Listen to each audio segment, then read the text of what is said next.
Hello, नमस्कार. Rani madam, Padma madam, Rajashree madam.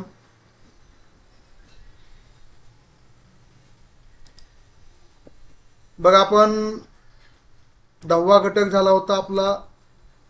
10व्या घटकानंतर आपण 9व्या घटकाला सुरुवात केली होती. बरोबर आहे. आपल्या 15 दिवसाच्या सुट्ट्या लाईव्ह लेक्चरच्या संदर्भात होत्या. रेकॉर्डेड लेक्चर्स आपण पाहिले असतील, अभ्यासले असतील. कारण आता परीक्षा लवकरात लवकरच जाहीर होईल, त्या दृष्टिकोनातून आपण वेगानं अभ्यास करणं अपेक्षित आहे.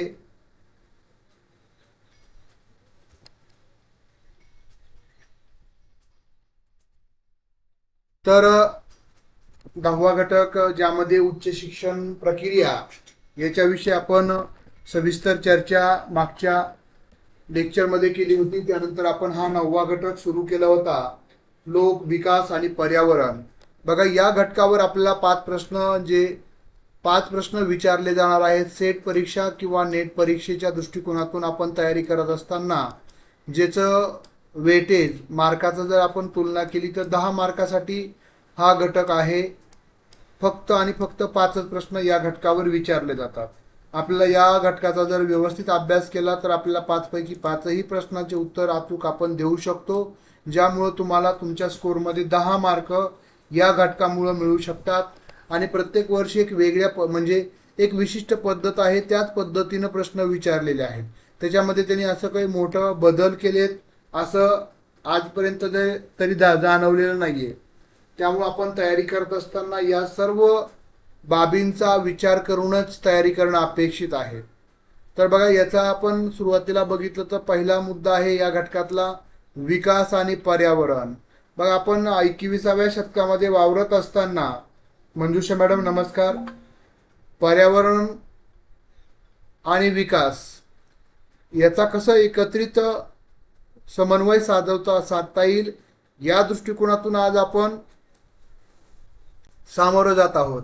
आज जगामध्ये तापमान वाढ असेल, वेगवेगळे आजार असतील, प्रदूषण असेल, असे वेगवेगळे कारण निर्माण झालेले आहेत, ज्याला कारणीभूत विकसनशील देश नाही तर विकसित देश आहेत. अमेरिका, जपान, जर्मनी, रशिया या देशांनी जो विकास केला आणि त्या विकासाच्या नावाखाली जे पर्यावरणाचं अतोनात नुकसान केलं आणि त्याचे परिणाम आज आपल्याला भोगावे लागत आहेत. तापमानामध्ये एवढा प्रचंड वाढ झालेली आहे. वादळी वारे असतील, त्यानंतरनं अनियमित पावसाचं प्रमाण असेल, अनेक नैसर्गिक आपत्त्या निर्माण होत आहेत. पण त्यावर उपाय करण्यासाठी कुठंतरी हे कार्य जागतिक पातळीवर सुरू आहे, ज्यामध्ये आपण सहस्राब्दी विकास आणि शाश्वत विकास उद्दिष्ट हा पहिला मुद्दा आहे आपल्या अभ्यासक्रमातला. त्यानंतर दुसरा मुद्दा आहे मानव आणि पर्यावरण परस्पर संवाद. बघा, मानव हा स्वतंत्र नाहीये. आपण सर्वजण मानव म्हणजेच आपण सर्वजण हे पर्यावरणावर अवलंबून आहेत. बघा, आपल्याला जर पाऊस पडला, व्यवस्थित हिरवळ असेल तर आपलं मन प्रफुल्लित होतं. त्याच पद्धतीनं म्हणजे आपण निसर्गावर अवलंबून आहे. पाऊस नाही पडला तर आपल्याला पाणी प्यायला मिळणार नाहीये. बरोबर आहे. ऊन वाढलं तर आपला उष्माघात, म्हणजे अशा पद्धतीचे वेगवेगळे आजार म्हणजेच आपण मानव हा पूर्णतः पर्यावरणावर अवलंबून आहे. त्याची आपल्याला आता जाणीव होत आहे. मानववंशीय क्रियाकलाप आणि पर्यावरणावर त्याचे परिणाम किंवा प्रभाव. मानवानं जे अतिरिक्त जे पर्यावरणाचा डोंगर कोरले, अतोनात वृक्षतोड केली, त्याचे परिणाम आज आपण भोगत आहोत. आपली पुढची पिढी तर याच्यापेक्षा भयंकर परिणाम भोगेल. याच्यामुळे कुठेतरी उपाययोजना करता यावी या उद्देशानं हे सर्व आपला हा घटक आपल्या अभ्यासक्रमामध्ये समाविष्ट करण्यात आलेला आहे. सोनाली मॅडम नमस्कार. त्यानंतर तिसरा मुद्दा आहे पर्यावरणीय समस्या. स्थानिक, प्रादेशिक पर्यावरणीय समस्या असेल, जागतिक समस्या असेल, ज्यामध्ये वायू प्रदूषण, जल प्रदूषण, मृदा प्रदूषण, ध्वनी, कचरा, ज्यामध्ये घन, द्रव, बायोमेडिकल आणि घातक इलेक्ट्रॉनिक कचरा याचाही खूप महत्त्वाचा प्रश्न जगासमोर उभा आहे. हवामान बदल, त्याचे सामाजिक आणि आर्थिक राजकीय परिणाम कशा पद्धतीने होत असतात, त्यानंतर मानवी आरोग्यावर प्रदूषणाचा कसा प्रभाव होतो, त्याचबरोबर 5वा मुद्दा आहे नैसर्गिक आणि ऊर्जा संसाधनं, सौर ऊर्जा, त्यानंतर पवन, माती, जल, भू औष्णिक, बायोमास, परमाणू आणि जंगले. त्यानंतर 6वा मुद्दा आहे नैसर्गिक धोके आणि आपत्ती शमन धोरण, आपत्ती व्यवस्थापन असंही आपण म्हणतो, हेही खूप महत्वाचं आहे. त्यानंतर पर्यावरणीय संरक्षणासाठीचे कायदे 1986, हवामान बदलावरील राष्ट्रीय कृती योजना असतील, आंतरराष्ट्रीय करार, प्रयत्न, मॉन्ट्रियल प्रोटोकॉल, रिओ समिट, जैवविविधतेवरील अधिवेशन, क्योटो प्रोटोकॉल, पॅरिस करार, आंतरराष्ट्रीय सौर आघाडी याच्यावर प्रश्न विचारलेले आहेत. बघा आपल्या सर्वांना समजलं असेल एकूण किती मुद्दे आहेत या घटकामध्ये, तर अभ्यासक्रमामध्ये फक्त आणि फक्त 7च मुद्दे दिलेले आहेत. बरोबर. या 7 मुद्द्यावर आपल्याला 5 प्रश्न कसे विचारले जातात याचं थोडक्यामध्ये अवलोकन आपण करूयात. म्हणजे हे 7 मुद्दे कळालं. विकास आणि पर्यावरण, दुसरा मानव आणि पर्यावरणातील सहसंबंध, परस्पर संवाद, पर्यावरणातील समस्या, मानवी आरोग्यावर प्रदूषणाचा होणारा परिणाम, नैसर्गिक आणि ऊर्जा संसाधन, नैसर्गिक ऊर्जा आणि नैसर्गिक धोके आणि आपण त्याला आपत्ती व्यवस्थापन आणि पर्यावरण संरक्षण कायदा. हे 7 मुद्दे, ज्या 7 मुद्द्यावर आपल्याला किती प्रश्न विचारले जातात, तर 5 प्रश्न विचारले जातात. आता आपण जर 15 जून 2025चा जर विचार केला तर या परीक्षेला जे 5 प्रश्न विचारले होते त्याचं आपण अवलोकन आता करणार आहोत, ज्याच्यामुळं तुम्हाला एक समजून येईल की प्रश्न कसे विचारलेले आहेत मागच्याच वर्षीच्या सेट परीक्षेला. प्रश्न क्रमांक 41 ते 45 हे जे 5 प्रश्न आहेत हे या 9व्या घटकावरचे आहेत. विद्या मॅडम नमस्कार. बघा आंतरराष्ट्रीय सौर आघाडीचे मुख्यालय टिंबटिंब येथे आहे. Haryana Bharat, Karnataka Bharat, Dubai UAE, Colombo Sri Lanka. काय योग्य उत्तर आहे?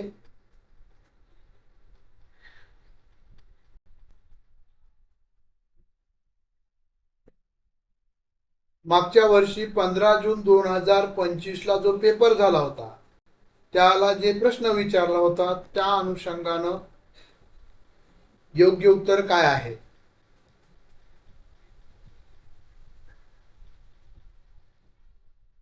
चला आपल्या प्रतिक्रिया देत चला. मंजुषा मॅडमची प्रतिक्रिया आलेली आहे, राजश्री मॅडमची प्रतिक्रिया आलेली आहे. हरियाणा भारत अगदी बरोबर आहे. तर आपण जर ही आघाडी कधी स्थापन झाली, का स्थापन झाली याचा जर विचार केला तर इंटरनॅशनल सोलार अलायन्स ISA ही एक आंतरराष्ट्रीय संस्था आहे जी 2015 मध्ये भारत आणि फ्रान्स यांच्या दोघांच्या संयुक्त म्हणजे एकत्रित पुढाकारातून पॅरिस हवामान कराराच्या पार्श्वभूमीवर स्थापन करण्यात आली. आता प्रश्न विचारला जाऊ शकतो की ISA किंवा इंटरनॅशनल सोलार अलायन्स ही आंतरराष्ट्रीय संस्था कुणाच्या पुढाकारानं कधी स्थापन करण्यात आली, इयर विचारलं जाईल, कुणाचा पुढाकार होता आणि कोणत्या कराराच्या पार्श्वभूमीवर स्थापन करण्यात आली, असेही प्रश्न विचारले जाऊ शकतात. जसं आता आपल्याला मुख्यालय विचारलं होतं. मुख्यालय कुठं आहे तर ग्वाल पहाडी, गुरगाव, हरियाणा भारत. याचं उद्दिष्टावर प्रश्न विचारला जाईल. सौर ऊर्जाचा वापर वाढवणं, जी सूर्यापासून मिळणारी ऊर्जा आहे, सौर पॅनल आहेत, कारण हे नैसर्गिक ऊर्जा सूत्र आहेत, कधी संपणार नाहीये. आज आपण बघितलं इंधनाचे भाव का वाढलेले आहेत, गॅस तुटवडा का जाणवत आहे, तर जागतिक आपलं जे काय इंधन जे संपणार आहे ते आपण इतर देशाकडून घेतोय. पण तेच जर आपण स्वावलंबी झालो, सौर पॅनल आज आपण बघत असाल डोंगराळ भागामध्ये पवन ऊर्जा म्हणजे पवनचक्की उभारलेले दिसत आहेत. म्हणजे मी अनेक जिल्ह्यामध्ये फिरलो मागच्या 15 दिवसामध्ये, तर मी त्या ज्या आधी गेलो होतो त्यावेळेस आता बरेच फरक झालेले आहेत. पवनचक्क्या उभ्या राहिलेल्या आहेत. त्यानंतर अनेक ठिकाणी म्हणजे तलावावर याच्यावर सौर पॅनल उभा राहिलेले आहेत. तर सौर ऊर्जेचा वापर वाढवणं, सौर ऊर्जेची संबंधित प्रकल्पांना निधी, संशोधन आणि तंत्रज्ञान उपलब्ध करून देणं, विशेषतः सौर प्रकाश पट्ट्यातील देशामध्ये जसं भारतामध्ये तीव्र बघा आज यावर्षी आपलं टेम्परेचर का वाढलं तर हे म्हणजे 100 वर्षानंतर ना सूर्य म्हणजे प्रखर तीव्र सरळ जी सूर्याची जी किरण आहे ते या वर्षीच्या उन्हाळ्यामध्ये भारतावर पूर्ण भारताच्या ह्याच्यावर होते. त्यामुळं दरवर्षीपेक्षा यावर्षी उन्हाळ्याचं टेम्परेचर जास्त होतं. महत्वाची नोंद म्हणजे ISA हे संयुक्त राष्ट्राचं पहिलं मुख्यालय असलेलं आंतरराष्ट्रीय करारामधील संस्था आहे ज्याचं मुख्यालय भारतामध्ये आहे. असाही प्रश्न विचारला जाईल की संयुक्त राष्ट्राचं ज्या वेगवेगळ्या संस्था आहेत त्यापैकी अशी कोणती संस्था आहे ज्या संस्थेचं मुख्यालय भारतामध्ये आहे, असाही प्रश्न विचारला जाऊ शकतो. नीता मॅडम या आठवड्यापुरता टाइम चेंज झालेला आहे. पुढच्या आठवड्यात तसं ग्रुपवर तुम्हाला कळवलं जाईल टाइम जर चेंज झाला तर. समजलं पहिला प्रश्न कसा विचारलाय त्यांनी? जो 7व्या मुद्द्यामध्ये जे दिलं होतं त्याच्यावर प्रश्न विचारलाय, बरोबर आहे. जो 7 मुद्दे आहेत आपल्याला या घटकावर 9व्या घटकावर त्याच्यावर आधारित प्रश्न विचारला होता. दुसरा प्रश्न आहे कोणत्या शहराने संयुक्त राष्ट्राच्या हवामान बदल परिषदेचे आयोजन केले होते जिथे पॅरिस कराराची वाटाघाटी करण्यात आली आणि ते स्वीकारले गेले? Geneva, New York, Paris, Kyoto. बघा फॅक्च्युअल प्रश्न विचारलाय, तुम्हाला माहित असलं पाहिजे. कोपन 21 हा करार कुठं कोणत्या शहरामध्ये झाला? काय योग्य उत्तर आहे आपल्या प्रतिक्रिया चॅट बॉक्स मध्ये देत चला. हा देखील फॅक्च्युअल प्रश्न आहे.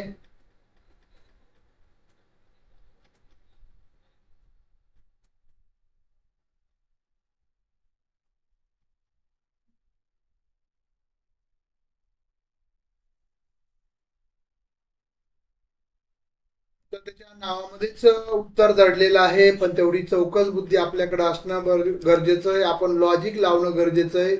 तुमचा अभ्यास असू नसू इथं पॅरिस दिलंय तर पॅरिसच योग्य उत्तर आहे. बघा पॅरिस म्हणजे आपल्याला म्हणजे विचार करायला लावणार आहे. कोपन ही 21 ही संयुक्त राष्ट्राची हवामान बदल परिषद 2015 मध्ये फ्रान्समधील पॅरिस येथे आयोजित करण्यात आली होती. याच परिषदेमध्ये ऐतिहासिक पॅरिस अग्रीमेंट स्वीकारण्यात आलं, ज्यामध्ये जागतिक तापमानवाढ 2 सेल्सिअसच्या खाली ठेवणं आणि शक्य असल्यास 1.5 सेल्सिअस पर्यंत मर्यादित ठेवण्याचं उद्दिष्ट ठेवलं गेलं की आता तरी टेम्परेचर वाढलं नाही पाहिजे, या संदर्भाचा हा करार होता. बघा यावर 100% प्रत्येक वर्षी प्रश्न विचारलेला आहे. बघा शाश्वत विकास लक्ष आणि आता जे जसं आता आपल्याला प्रश्न विचारला होता 16 म्हणजे 41वा हा 42वा बा प्रश्न विचारण्याची पद्धत त्यांनी सध्याच्या करंट आणि कळीचे मुद्दे आणि नवीन जे काही बदल होत आहेत पर्यावरणाच्या संरक्षणावर आधारित प्रश्न विचारले. पर्यावरणाच्या संरक्षणावर भर देणारे प्रश्न विचारले. बा तिसरा प्रश्न विचारला पर्यावरण संरक्षण कायद्याच्या 1986च्या अनुसूचीमध्ये अनिवार्य पर्यावरण मंजुरी आवश्यक असलेल्या उद्योगांची यादी आहे, कोणत्या अनुसूचीमध्ये आहे? त्यासाठी आपल्याला पर्यावरण संरक्षण कायदा 1986 माहित असला पाहिजे. त्यामध्ये काय काय तरतुदी केलेल्या आहेत? अनुसूची 1, 2, 3, 4 असे पर्याय दिलेले. काय योग्य उत्तर आहे?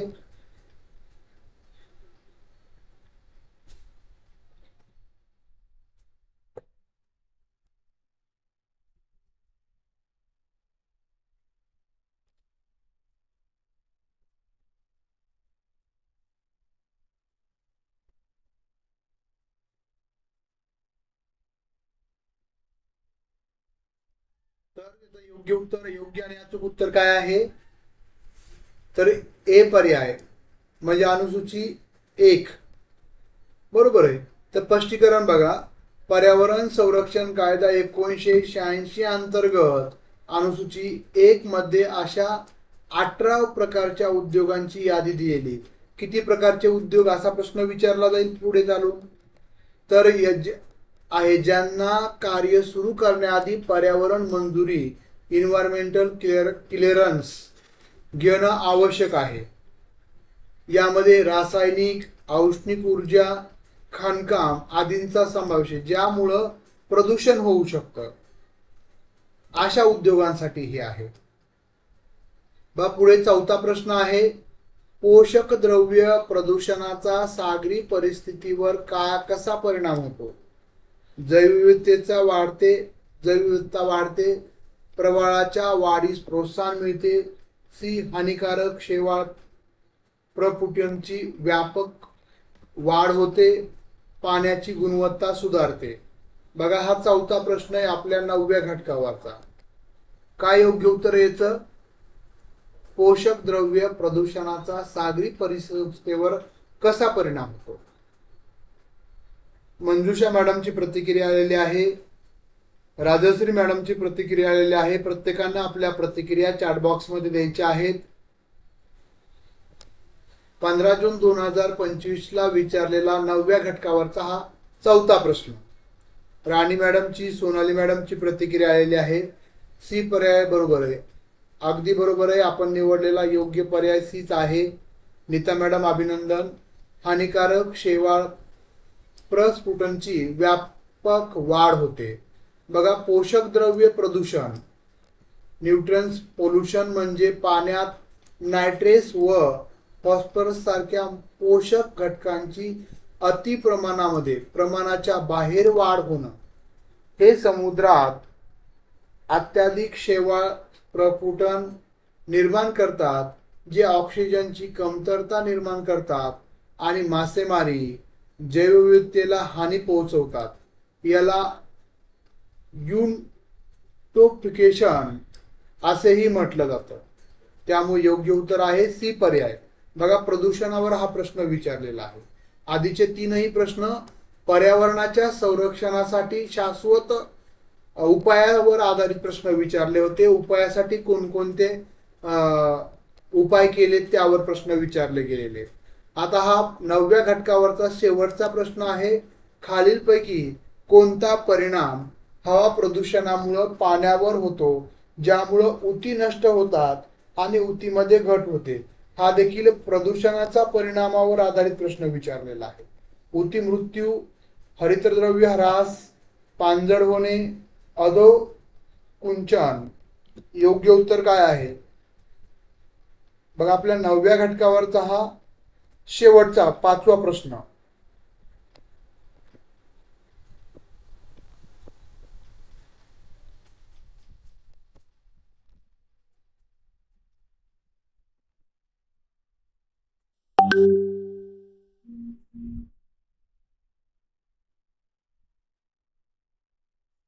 मंजुषा मॅडम, राणी मॅडम, राजश्री मॅडम, नीता मॅडमच्या प्रतिक्रिया आलेल्या आहेत.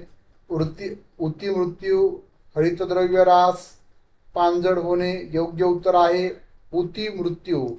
पर्याय क्रमांक ए. नीता मॅडम अभिनंदन. तर बघा, हवा प्रदूषणामध्ये उपस्थित असणारे ozone, O3, sulphur dioxide, SO2 सारखे वायू वनस्पतीच्या पानावर परिणाम करतात. हे वायू ऊतीच्या पेशींना नुकसान पोहोचवत असतात, ज्यामुळं सेल्स म्हणजे ऊती मरतात. परिणामी पानामध्ये ऊती मृत्यू होतो, जो पानांच्या कोपऱ्यावर तपकिरी किंवा काळे डाग निर्माण करत असतो. त्यामुळे योग्य उत्तर काय आहे? तर पर्याय क्रमांक ए योग्य उत्तर आहे. मग अशा पद्धतीनं प्रदूषणाच्या परिणामावर 2 प्रश्न विचारलेले आहेत आणि पहिले 2 प्रश्न हे पर्यावरणाच्या शाश्वत किंवा सध्या जे उपाययोजना राबवले जात आहेत त्याच्यावर प्रश्न विचारलेले आहेत. बरोबर आहे. अशा पद्धतीचे हे प्रश्न विचारलेले आपल्याला दिसून येतात. आता आपण तुमच्या समोर हा अभ्यासक्रम मी सुरुवातीला दाखवला होता. या 7 पॉइंट मध्ये आता आपण प्रश्न कुठून कुठून विचारले ते तुम्ही सांगितले तरी मला चालेल. बघा, पहिला प्रश्न जो विचारला होता तो कशावर विचारला होता, तर सौर आघाडी, 7व्या मधील आंतरराष्ट्रीय सौर आघाडी, बरोबर आहे, इथून प्रश्न विचारला होता. दुसरा प्रश्न विचारला पॅरिस करार, बरोबर आहे का. बघा 5 प्रश्न कुठून विचारले होते, पॅरिस करारावर, सौर आघाडीवर.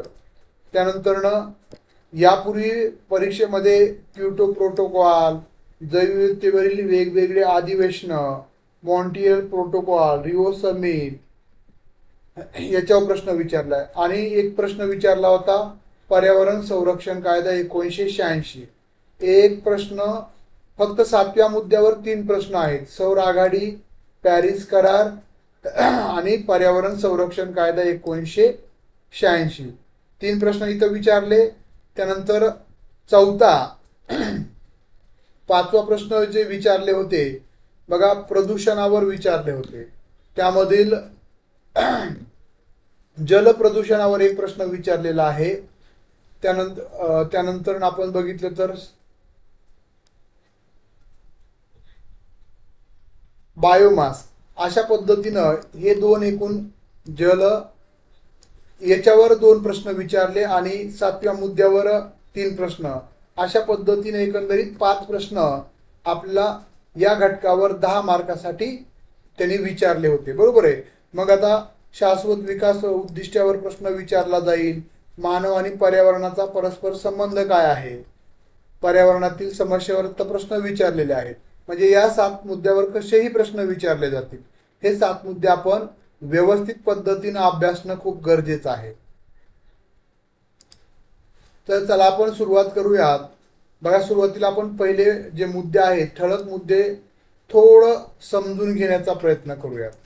बघा, लोक, विकास, पर्यावरण हा घटक सेटनेट परीक्षेच्या अभ्यासक्रमात समाविष्ट करण्याचे कारण समजून घेऊया. बरं, का हा घटक आपल्या अभ्यासक्रमामध्ये समाविष्ट केला, तर त्याचे कारण काय आहेत, म्हणजे ते कारण समजले तर त्या कारणानुसार आपण अभ्यास करू. लोकसंख्या, विकास आणि पर्यावरण परस्पर संबंध आपल्या प्राध्यापकाला समजावा. लोकसंख्या वाढ कशी होते, आर्थिक विकासावर लोकसंख्येचा काय परिणाम होतो, पर्यावरणीय संशोधनाचा ताण यामध्ये परस्पर प्रभाव असतो का, या घटकाचा अभ्यास परीक्षार्थ्यांना सामाजिक, आर्थिक आणि पर्यावरणीय शाश्वततेसाठी व्यापक समज देण्याची महत्वाचा आहे. या दृष्टिकोनातून हा घटक आपल्या अभ्यासक्रमामध्ये समाविष्ट केलेला आहे. त्यानंतर दुसरा मुद्दा आहे जागतिक आणि स्थानिक समस्या, पर्यावरण समस्या जसं की जागतिक तापमान वाढ, प्रदूषण, वनतोड, त्यांचा विकासावर होणारा परिणाम समजून घेण्यासाठी या घटकाचा अभ्यास महत्वाचा आहे. विकास प्रक्रियेमुळे निर्माण होणाऱ्या पर्यावरणीय आव्हानांचं शास्त्रशुद्ध विश्लेषण खूप महत्वाचं असतं, ते आपल्याला करता यावं, हा देखील उद्देश या घटक आपल्या अभ्यासक्रमामध्ये समाविष्ट होण्यामागचा आहे. त्यानंतर आहे शाश्वत विकासाची संकल्पना. शाश्वत विकास हा विकासाचा महत्वाचा पैलू आहे. परीक्षार्थ्यांना, भविष्यातील प्राध्यापकांना पर्यावरणाचा ऱ्हास न करता आर्थिक आणि सामाजिक प्रगती साधण्याचे उपाय कोणकोणते आहेत हे त्याला समजावे. यासाठी हा घटक तुमच्या अभ्यासक्रमामध्ये समाविष्ट करण्यात आला आहे. त्यानंतर चौथा मुद्दा आहे पर्यावरण संरक्षणासाठी कायदे आणि धोरण. भारतातील आणि आंतरराष्ट्रीय पातळीवरील पर्यावरण संरक्षणाशी संबंधित कायदे जसे की पर्यावरण संरक्षण अधिनियम 1986 याचा अभ्यास महत्वाचा आहे. त्यामुळे हा घटक आपल्या अभ्यासक्रमामध्ये समाविष्ट करण्यात आलेला आहे. त्यानंतर विकासातील नैसर्गिक संशोधनाचं महत्व. बघा, विकासामध्ये नैसर्गिक संशोधनाचा शाश्वत उपयोग आणि विकासामधील त्यांची भूमिका समजवण्यासाठी हा घटक महत्वाचा आहे. ज्यामध्ये जल, वायू, जमीन, खनिज यांचं नियोजन, त्याचा वापर याच्याविषयी जागरूकता आपल्या मनामध्ये निर्माण होण्यासाठी हा घटक महत्वाचा आहे. 6वा मुद्दा आहे पर्यावरणीय समस्या आणि त्यांच्यावरचे उपाय. परीक्षार्थ्यांना ग्लोबल वॉर्मिंग, क्लायमेट चेंज, वातावरण बदल, हवामान बदल, जैवविविधतेचा ह्रास यासारख्या समस्यांची कारणे व उपाय याबद्दल जागरूक करणं, या समस्या सोडवण्यासाठी तंत्रज्ञान, धोरण आणि शैक्षणिक दृष्टिकोनाचा समावेश महत्त्वाचा आहे. त्याबरोबरच शिक्षणात पर्यावरणीय जागरूकता, पर्यावरण शिक्षणाला प्रोत्साहन देण्यासाठी हा घटक महत्त्वाचा आहे.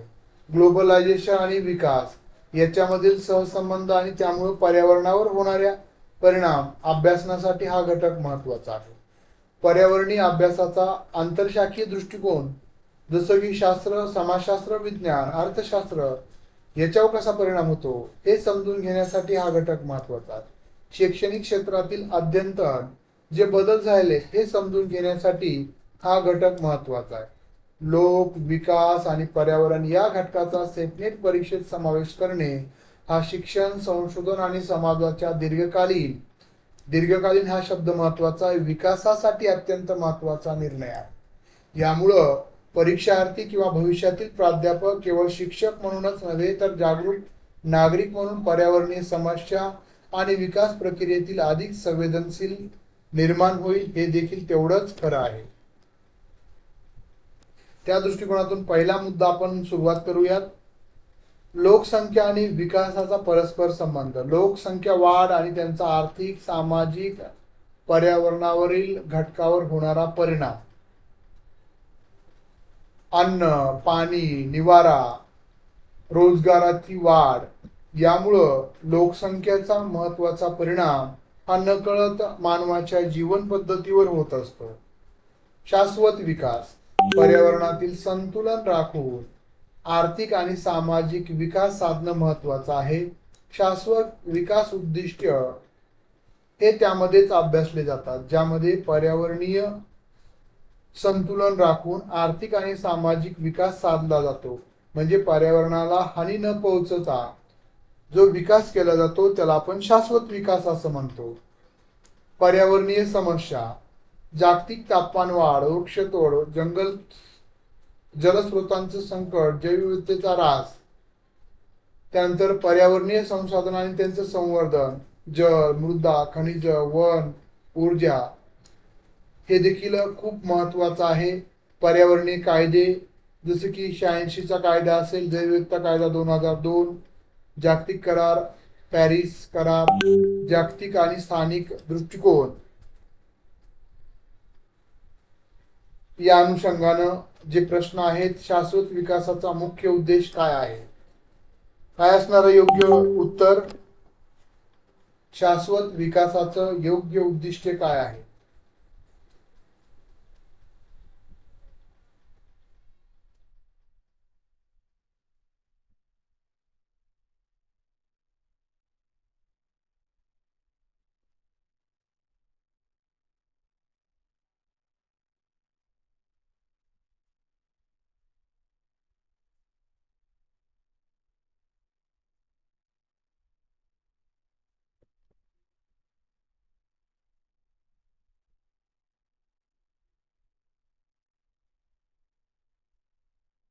योग्य उत्तर आहे पर्याय क्रमांक बी. नैसर्गिक संसाधनाचा संवर्धन करत विकास साधणे त्याला आपण शाश्वत विकास उद्दिष्ट असं म्हणतो. दुसरा प्रश्न आहे, खालीलपैकी कोणता पर्यावरणीय समस्या नाही. कोणती. वनतोड, जैवविविधतेचा ह्रास, रोजगार वाढ, जलप्रदूषण. योग्य उत्तर काय आहे, रोजगार वाढ ही पर्यावरणीय समस्या नाही. तिसरा प्रश्न आहे, पॅरिस कराराचा मुख्य उद्देश काय आहे. जागतिक तापमान वाढ रोखणे, वनतोड प्रोत्साहन करणे, औद्योगिक विकास गतिमान करणे, नैसर्गिक संसाधने नष्ट करणं. योग्य उत्तर काय आहे, पॅरिस कराराचा मुख्य उद्देश काय आहे, तर जागतिक तापमान वाढ रोखणं. बरोबर आहे, ए पर्याय बरोबर आहे. चौथा प्रश्न आहे, भारतातील पर्यावरण संरक्षण कायदा कोणत्या वर्षी लागू झाला. पर्यावरण संरक्षण कायदा कोणत्या वर्षी लागू झाला? 1986 ला लागू झाला पर्यावरण संरक्षण कायदा. त्यानंतर पुढचा प्रश्न आहे, जैवविविधतेचा दिवस कोणत्या दिवशी साजरा केला जातो? 22 मार्च, 22 एप्रिल, 22 मे, 5 जून. जैवविविधता दिवस हा 22 मे हा जैवविविधता दिवस म्हणून साजरा केला जातो. चालेल. उर्वरित जे आपण पुढचे मुद्दे आहेत म्हणजे प्रश्न तुम्हाला PDF मध्ये पाठवलेले आहेत ते तुम्ही पाहू शकता. आपला जो मुख्य विश्लेषण आहे ते आपण उद्याच्या लेक्चरमध्ये करणार आहोत. विकास आणि पर्यावरण, सहस्त्राब्दी विकास उद्दिष्टे आणि शाश्वत विकास उद्दिष्टे काय आहेत, कशासाठी ते ठेवले गेले, ते कोणत्या कालखंडामध्ये ठेवले गेले, यावर सविस्तर विश्लेषण आपण पुढच्या लेक्चरमध्ये करणार आहोत. इथपर्यंत सर्वांना समजलंय? चालेल. आपण थांबूयात आज. धन्यवाद.